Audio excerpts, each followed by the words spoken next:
हमारा लड़की के काहे मारा ताड़ो? अबे मल ए ससुर जी, हमारा लड़की के काहे मारा ताड़ो? ए ससुर जी, मारी डांटी ना तो कई के चाटी। काहे मारा ताड़ो? का कमी बा हमारा लड़की में? सुनो, कमी बा ए ससुर जी तोहरा बेटी में। का कमी बा बताव। हम तो हाई पढ़ल ससुर जी, अनपढ़ आपकी डॉक्टर। मांगीला जहिया वाटर देवे ले टमाटर।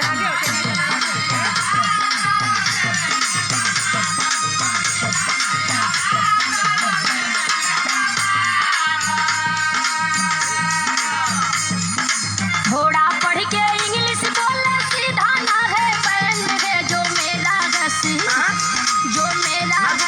बैंड है पापा जी हाफ बैंड है।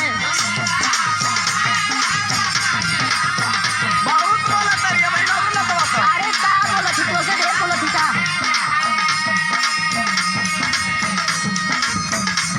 लाके देवे पाइप जब वो लाई कही के वाइफ हो।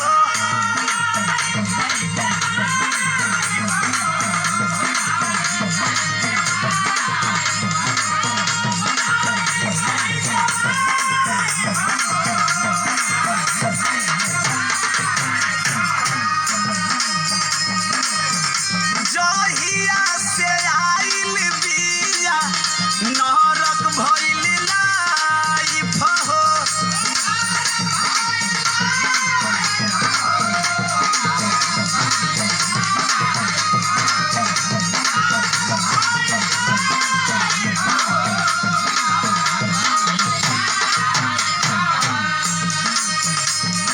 एकरे चलते फिल्म नहीं देखी हैरी पॉटर। मांगीला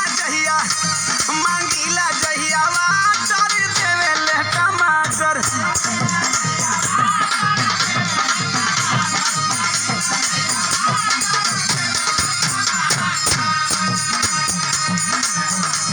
खाली अंग्रेजी में का रेला बक पापा।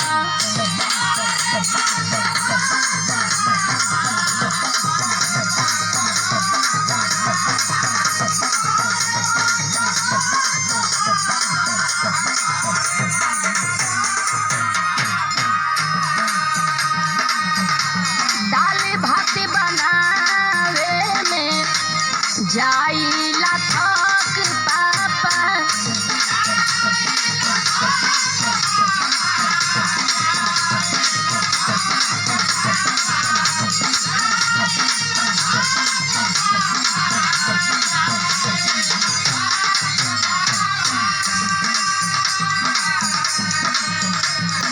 कोई ना समझाए इनको, जो भी इनका फ्रेंड है जो मेरा घसी बैंड है पापा जी हाफ बैंड है।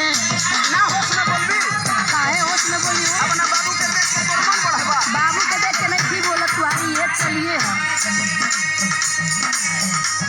देख हमार जे फ्रेंड बन मुकेश सम्राट यादव हैं, स्वामीनाथ यादव और जौन डिजिटल देखेला किशोर कुमार जी दिल्ली वाला, ई कुल पढ़ल लिखल बने लोग, कंप्यूटर पढ़ेला, अंग्रेजी जानेला। अरे तुझे कर हिस्ट्री बताओ तारा ना, हाँ। वो लोग भी तुम्हारी दिमाग का।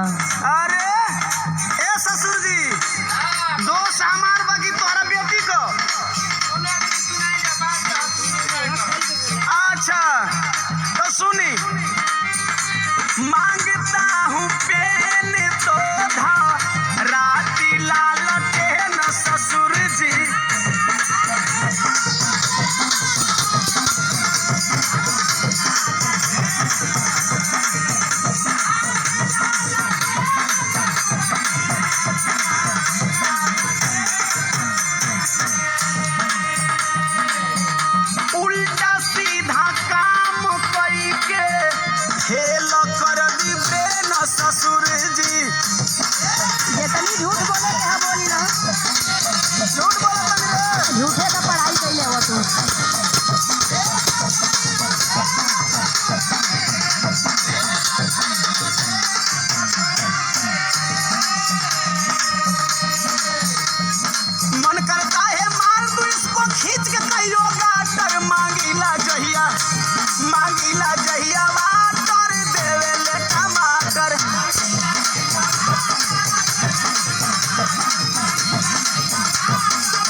गलती तो कहबा ना।